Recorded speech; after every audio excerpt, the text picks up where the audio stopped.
But let's not talk about what's going to happen to the movies, given that Maharashtra is going to be opening theatres come 22nd October. It's good time as any to bring on board Alok Tandon, the CEO at INOX Leisure, joining in the show right now. Alok, hi, good morning. Haven't chatted with you in a while. How are things at your end? Well, all well, thank you. Yes, it's been ages, and you can see our smiles. Very happy that Maharashtra has announced the opening date, which is 22nd October. So I think all of us who are in the Indian film industry are quite excited about it and waiting for movies to come. I can tell with your smile, you're beaming. But tell me, what percentage of your revenues come from Maharashtra in particular? And I mean, it may be too premature to ask, but what kind of anticipation do you have? Are people going to just flock back to the theatres, or do you think the process is still going to be slow? Well, let me tell you what we've experienced in other parts of the country. If the content is good, people are dying to come out. And there have been shows to tell you, for example, Bond is released all over the country. Every alternate seat where we are allowed to occupy has been full. Fast and Furious did amazingly well. So I'm quite bullish that once content comes, people will throng back to the cinemas. There's a real good lineup of movies which have been announced, and we all are eagerly waiting for it. When we opened earlier after the first lockdown, we had about single-digit occupancies. But now what I've seen in the last couple of weeks, the occupancy is in high teens, and it's a matter of time before people literally throng and our lobbies are back with the hustle and bustle that they were known for.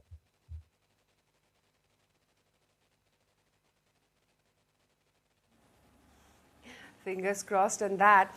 But tell me, the reason that I asked that, Alok, was because, Maharashtra has also had riders to buy to malls, for instance, that, everyone has to be double vaccinated. You have to show a certificate. Along with that, sometimes a temperature check or sometimes an RT-PCR as well, which is why malls decided to shut, once the reopening actually kick-started.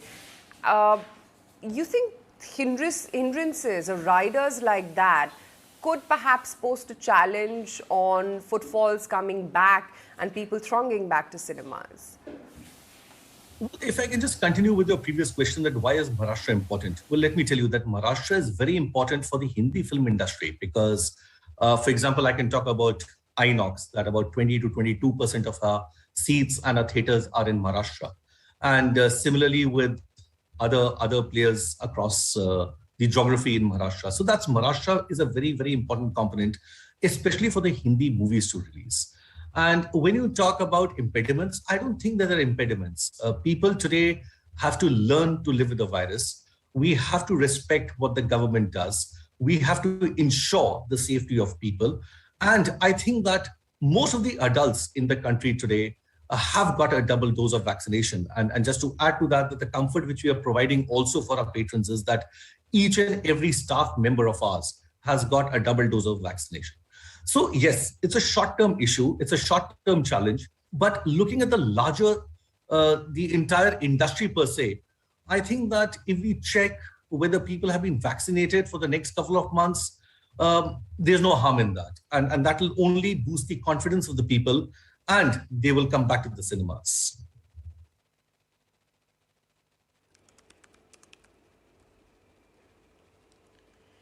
Good morning, Alok. This is Nantara. So, Maharashtra market, of course, really important. I remember talking to PVR, we talked about it being the biggest market in the country as well. Right. Now, against the backdrop of OTTs becoming so popular, being more affordable as well, what is going to be the larger impact? Okay, fine, you've seen a Dharma and a Netflix deal break off, but the fact is that the OTTs, backed by massive cash, are also, trying to get film releases done on Fridays or Thursdays, etc. Let me tell you that I don't think that there's an issue between the OTT and the theatrical release. We have to understand that what is the different type of content that we see on an OTT. We see it for docudramas, we see it for web series, we see it for movies that we have missed in a theater. So that's the content that we see on an OTT. let me tell you that most of the movies come on theaters. In FY20, INOX released about 1,100 unique titles, and that's a big number. I'm talking about unique titles were 1,100. And even if a few movies go on OTT, which I don't think will happen for a long period of time, there's enough content to show in theaters. That's one. Let me also tell you that a movie, when it does well in theaters, gives a lot of equity, the brand equity to that particular content. And that helps the content creator to monetize that movie across various verticals, be it OTT, be it satellite, be it television. So it just adds more money to the kitty, and which is good for the industry, because the more money a producer gets, he plows that money back into the making of more movies. So that's good for the industry. So OTT, yes, people have consumed a lot of content on OTT, but going forward, I'm very sure that there has been a differentiation in what you watch on an OTT and what you will watch in future also in an OTT. So I think that cinemas are here to stay, and even OTT with the various web series and docudramas and documentaries that they have, with some fantastic content and fantastic stories telling, is also here for a long, long time, and they will only coexist, and there will not be competition at all to each other.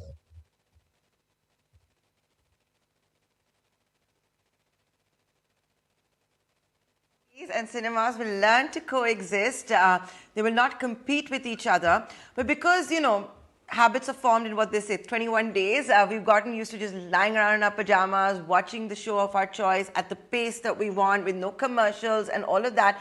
Is there pressure on cinema owners like yourselves to up the experience? If I'm going to pay for parking, if I'm going to pay for a movie ticket, plus the popcorn, plus other candy, is there pressure on you to up the entire experience? How are you going to do that? And are cinemas also going to start using their space for non-movies? Something, for example, PVR is trying to do.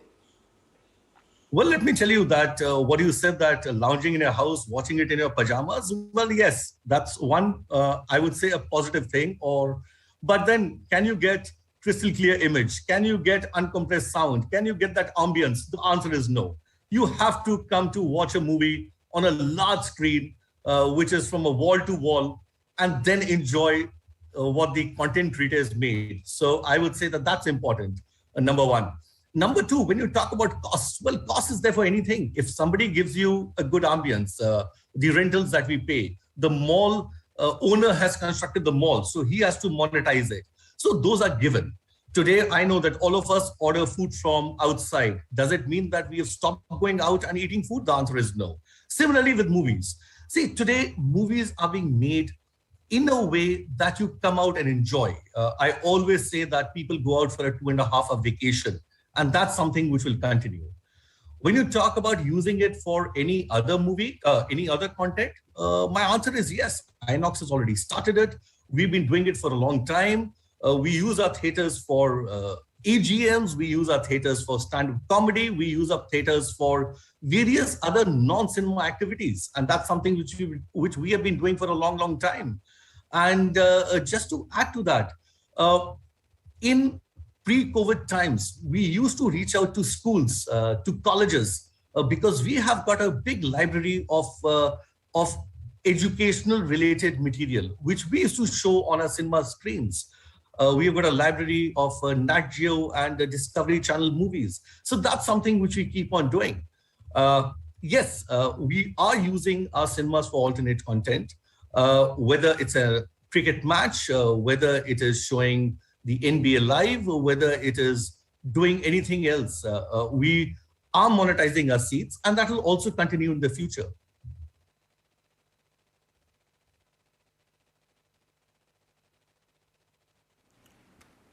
Right. Alok, besides that, what I'm extremely excited to know is what movies can we watch in the theaters? What's the movie lineup like? Oh, well, I can rattle out all the names and the program would end and you'll tell me to shut up. But well, we are excited about Suryavanshi. We are excited about 83, Bunty or Bubbly, Matrix, Pushpa, Jersey, Satyamev Jayati 2. I said I can just rattle off all the names. And let me also tell you that what happened after 26th of September, when the Maharashtra government allowed us to operate or said that we can operate from 22nd October, is that there were at least 25 movies which announced their release dates within 24 hours. And that, I think, is a fantastic thing. If we have to go by that announcement, I think theaters are here to stay.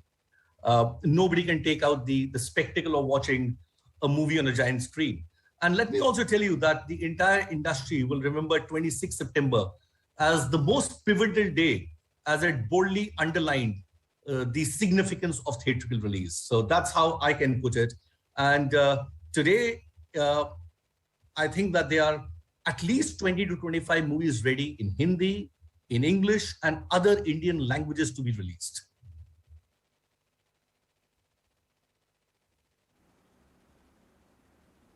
Yeah, absolutely. Can't wait. But just one quick question, Alok, before we wind up. I mean, and correct me if I'm wrong here, because normally, as we understand, big movies, the main revenue collection comes in the first weekend. That's the opening weekend itself.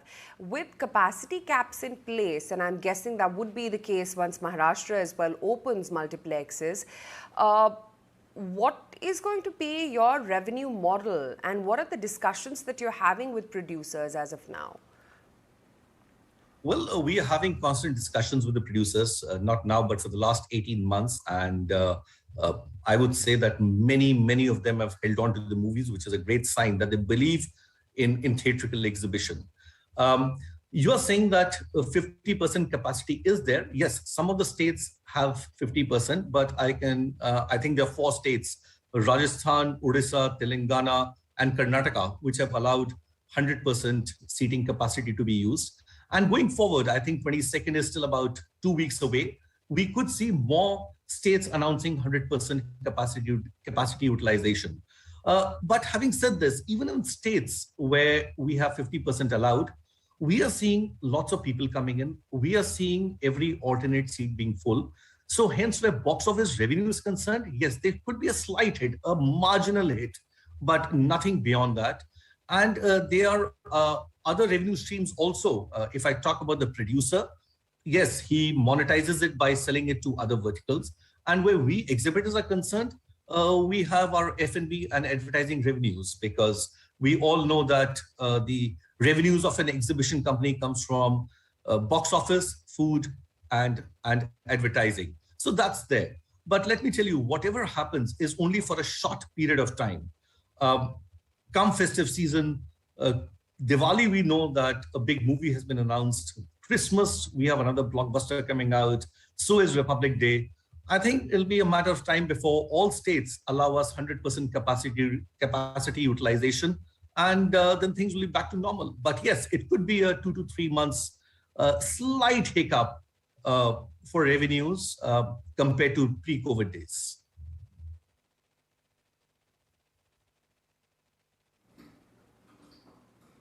Sure. Can't wait. That's all I can say. Alok, good chatting with you. Thanks for taking the time out and speaking with us. Thank you. Thanks a lot.